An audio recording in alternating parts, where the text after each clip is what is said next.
Good morning, students. Welcome to online classes. St. Angel's Public School, Bagpat. Standard 9th, Subject SST, Unit Civics, Chapter number 2, Constitutional Design.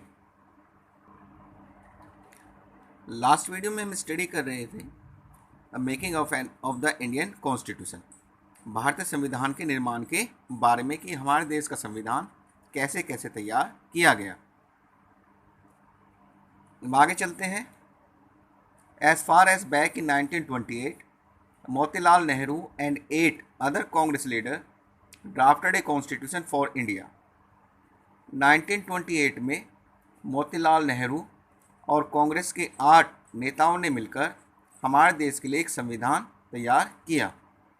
In 1931, the resolution at Karachi session of the Indian National Congress mainly dealt on how independent India's constitution should look like. 1931 में कराची में Indian national Congress का session हुआ, meeting हुई, और ये जो session था mainly इस बात पर डिपेंडेंट था कि आज़ादी के बाद हमारे देश का संविधान कैसा होगा। तो ये जो मीटिंग यहाँ पर कराची में हुई है कांग्रेस की, इसका मेन मोटिव था कि हमारे देश में आज़ादी के बाद देश का संविधान किस तरह का होगा। Both these documents were committed to the inclusion of universal adult franchise.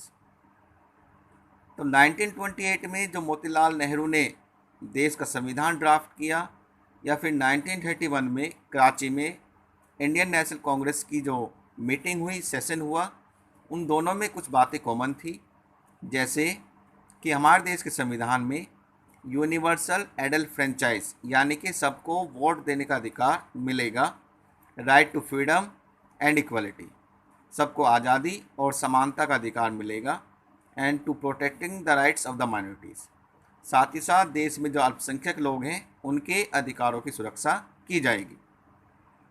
In the constitution of independent India, तो ये सारी बातें देश के संविधान में शामिल होंगी, इनको देश के संविधान में जगह दी जाएगी।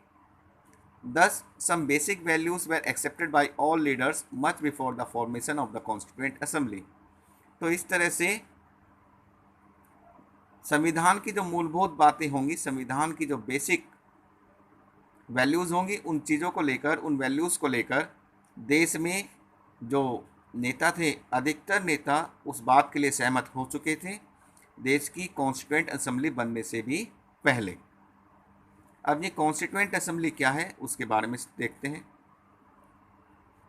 Constituent assembly, a body which has frame the constitution of India, तो जिसने हमारे देश का संविधान तैयार किया उसी को कॉन्स्टिट्यूएंट असेंबली कहा जाता है। The familiarity with the political institution of colonial rule also help to develop an agreement over the institutional design. एक बात और यहाँ पर दी है, हमारा देश जो अंग्रेज़ों के अधीन था, अंग्रेज़ों का गुलाम था, तो जिस तरह की वहाँ पर पॉलिटिकल इंस्टीट्यूशंस थे ब्रिटेन में, इंग्लैंड में, और वो किस तरह से काम कर रहे थे वो भी हमने देखा, और उससे भी हमें काफ़ी मदद मिली कि हमारे यहाँ पर जो इंस्टीट्यूशनल डिज़ाइन होगा वो किस तरह का होगा। The British rule which was a non democratic rule had given voting rights only to a few. तो हमारे देश में जो अंग्रेज़ों का शासन था वो एक गैर लोकतांत्रिक शासन था, और इसमें सिर्फ कुछ ही लोगों को वोट डालने का अधिकार दिया गया था। On that basis the British had introduce very weak legislature. तो हमारे देश के अंदर जो अंग्रेज़ों का शासन था जिसमें बहुत कम लोगों को वोटिंग राइट्स दी गई थी, ये काफ़ी कमज़ोर था, एक वीक लेजिस्लेचर था।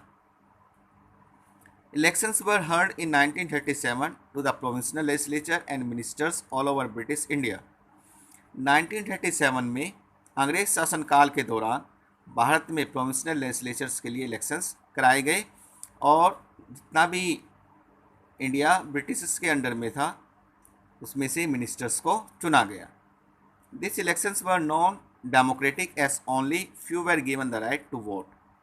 ये जो चुनाव कराए गए ये गैर लोकतांत्रिक थे क्योंकि इसमें बहुत कम लोगों को वोट देने का अधिकार दिया गया। But the experience gain by Indians in the working of the legislative institutions provide to be very useful for the country in setting up its own institution and working in them. लेकिन अंग्रेज शासन काल के दौरान जो working experience Indian leaders को मिला उससे काफ़ी हमें मदद मिली। जो इंस्टीट्यूशंस हम यहाँ पर इंडिया में आज़ादी के बाद स्थापित करेंगे उनको स्थापित करने में और जो काम उनमें किया जाएगा उसमें। That is why the Indian Constitution adopted many institutional detail and procedure from the colonial laws like the Government of India Act 1935। इसी वजह से हमारे देश के संविधान में बहुत सारे पॉइंट्स, बहुत सारी बातें जो इंस्टीट्यूशनल डिटेल से संबंधित थी और जो प्रोसीजर थे उनको हमने अपने संविधान में शामिल किया। तो 1935 में हमारे देश के लिए, इंडिया के लिए एक एक्ट पास किया गया था, गवर्नमेंट ऑफ इंडिया एक्ट 1935। इसमें दिए गए बहुत सारे प्रावधानों को हमने अपने देश के संविधान में शामिल किया। तो हमारे देश के संविधान में कुछ बातें गवर्नमेंट ऑफ इंडिया एक्ट 1935 से भी ली गई हैं, उनको शामिल किया गया है।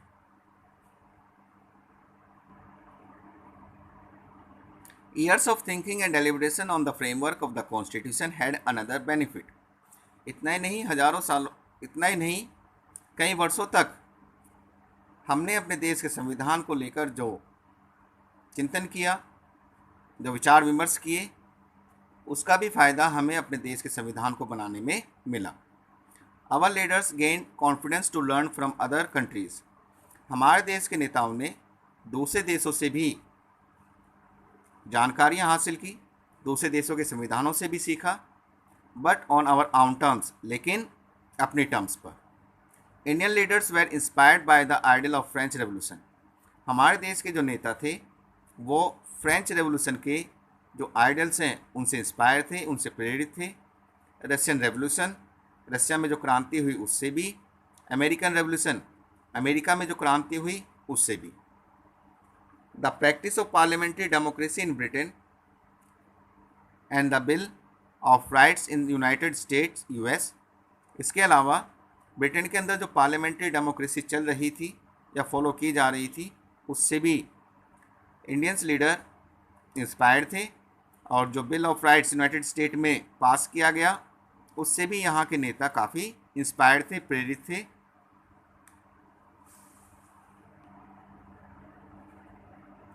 Yet they were not simply imitating what others had done।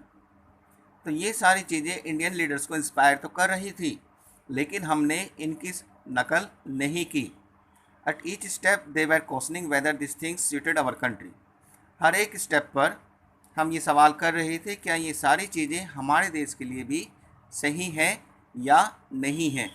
All this factor contributed to the making of our constitution। तो ये जितने भी फैक्टर्स थे उन सब ने हमारे देश के संविधान को बनाने में मदद की। तो हमारे देश का जो संविधान है, इस संविधान में या संविधान को बनाने के लिए हमने विभिन्न देशों से प्रेरणाएं ली। जो क्रांतियां अलग अलग देशों में हुई उन क्रांतियों से भी प्रेरणा ली, लेकिन संविधान बनाते वक्त हमने आँख बंद करके विभिन्न देशों में जो कुछ हुआ या अलग अलग देशों ने जो किया उसे हमने फॉलो नहीं किया। हमने उन चीज़ों को देखा क्या वो चीज़ हमारे देश के लिए बेहतर है या नहीं है। अगर उन चीज़ों से हमारे देश को लाभ है या वो चीज़ हमारे देश को फ़ायदा पहुंचाएंगी तो ही उन चीज़ों को हमने अपने संविधान में शामिल किया। हमने आँख बंद करके उन चीज़ों को अपने देश में लागू नहीं किया, उन देशों को अपने देश के संविधान में शामिल नहीं किया।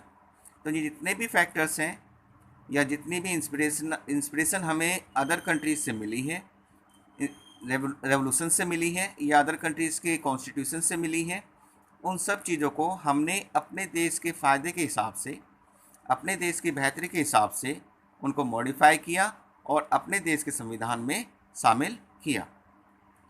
We will discuss the chapter further in next online class. Till then, stay connected. Have a nice day. Thank you.